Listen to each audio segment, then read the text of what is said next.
just to find out when I came to work on Monday that the doors were locked. And then he goes, by the way, I bought a house too. So imagine that. You're feeling responsible, you're feeling grown, you just signed your life away in exchange for some drywall and a mailbox. And then Monday hits you like a surprise pop quiz you didn't study for. No warning, no hey man, heads up, no email, no sad pizza parties to go to, just click reality. Welcome back to the Mulligan Mic series where we cover the top lesson from last week's episode. This week we're highlighting Frantz Antoine's episode from the following week, talking about when change happens to you, how you move forward. Don't forget to like and subscribe for more of these. So let's set the scene for you.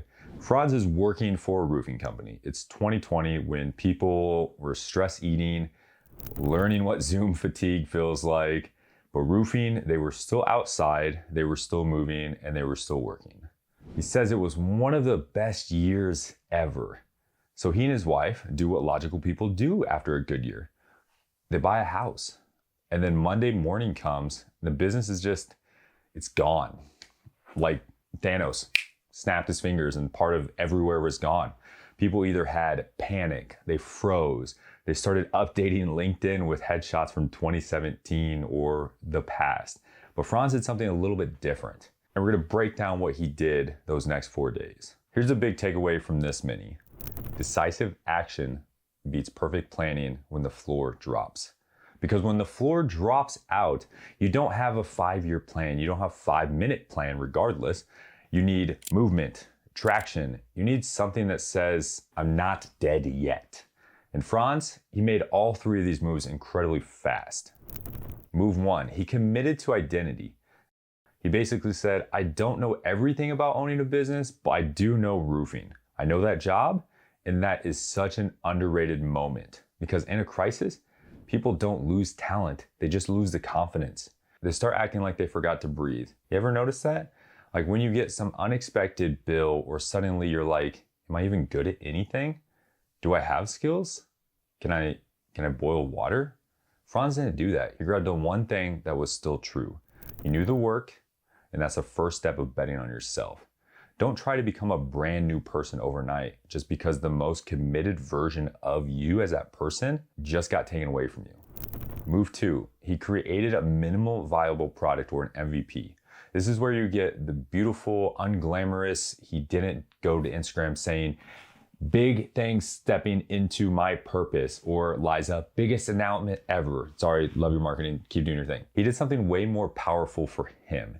He built the minimum viable product. He bought the trucks, he got them wrapped, he got business cards, and he had a cheap website. It's not sexy, it's not a TED Talk, he's not on Mulligan Mic yet. That's a man saying, I don't need perfect, I just need something now and I need it real. And for all you golfers out here, love my metaphors, so here's a little metaphor. If you go up and you hit a bad tee shot, you don't sit there and write a dissertation on your swing mechanics or however you say the word. You grab your next club and you say, all right, we're playing from the trees today, or the rough, or whatever it is. Same with life. When the world puts you in the rough or behind a tree, you don't demand fairway conditions. You just pick a shot that you can actually hit, whether it's a risky one or a safe one. And that's what I love about this business plan that he had. It was basic, it was a truck, it was wrapped, it was cards, it was business, and it was go. This is an entrepreneur version of, I don't know the whole route, but I know the next turn. Move 3, he kept the team moving. This is the part that people miss. He didn't go solo and say, good luck everyone, you're on your own. He called up all of his crew that has been working with him and he asked, do you still want to work? And when they did, that's real leadership under pressure. Because in a collapse, the real question isn't what do I do? It's who else gets hurt if I freeze? Frantz had a wife, he had a kid, people depending on him. And here's the credibility part I want to hear.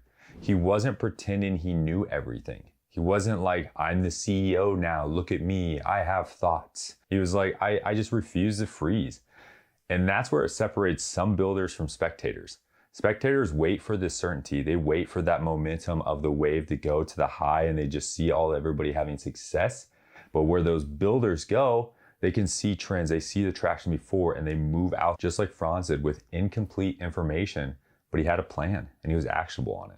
Now, let me make this real for a lot of us. We haven't had doors locked on us on Monday, so it's gonna look a little different.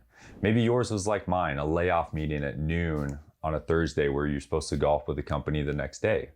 Maybe it was a client ghosting you after you did the work. Maybe it was a partnership that wasn't working anymore, or a medical bill that randomly shows up a year after a procedure. A family situation where you go, okay, I guess I'm an adult now. Had plenty of those. And what do most people do when it happens? They start negotiating with reality. They go, this isn't fair. I shouldn't be here. Someone should have warned me about this. They blame their parents, they blame other people.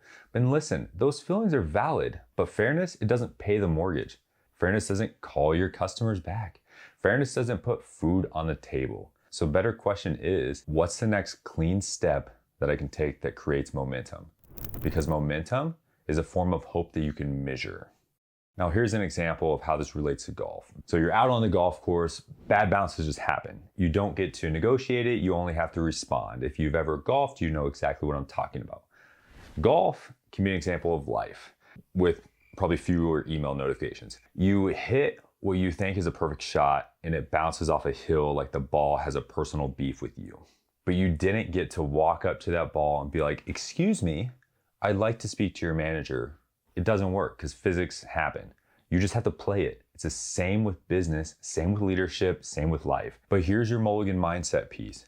Even if you don't get a do-over, you can still keep the lesson from the last swing. You can say, okay, that's what happens when I hesitate. Great. Okay, that's what happens when I don't delegate. And okay, that's what happens when I ignore warning signs or red flags. The lesson here is what you get to keep, not the result, it's the lesson. And because I love all of you guys so much, I'm gonna give you an action plan from it. If your doors got locked on Monday, do this. Step 1, write a sentence. What do I know how to do? Not what do I wish I could do, not what you watched the YouTube video about, even though you should keep watching mine. It's what can you do that solves a real problem? Step 2, it's the smallest paid offer this week. What's the smallest thing that you can sell that someone will pay very fast for? It's not a full rebrand. It's not a new logo. It's a paid result. Step 3, call 5 people. Who are the 5 people I must call today? Past clients, friends, contractors, neighbors, people who trust you. Step 4, the truck wrap move. Yes, I'm taking that from you, Frantz. What's the one move that would make this feel real to you? A landing page, a Google business profile, a simple one-page offer sheet that you can hand out. Maybe it's a uniform or a business card or a single testimonial. Something that signals, I exist, I'm open, I do this, because when you make it real externally, it becomes real internally, which is very important. So if you want the full story, especially the part where Frantz talks about scaling too fast, hiring 10 people when the goal is 3 or 2, can't remember, so you tell me, and realizing that systems matters more than the ambitious, go watch this full episode. And if you're in a Doors Locked Monday season right now, you don't need perfect. You need movement, and it's never too late to rearrange your scorecard. Take aim, swing hard, and don't be afraid to take your mulligans.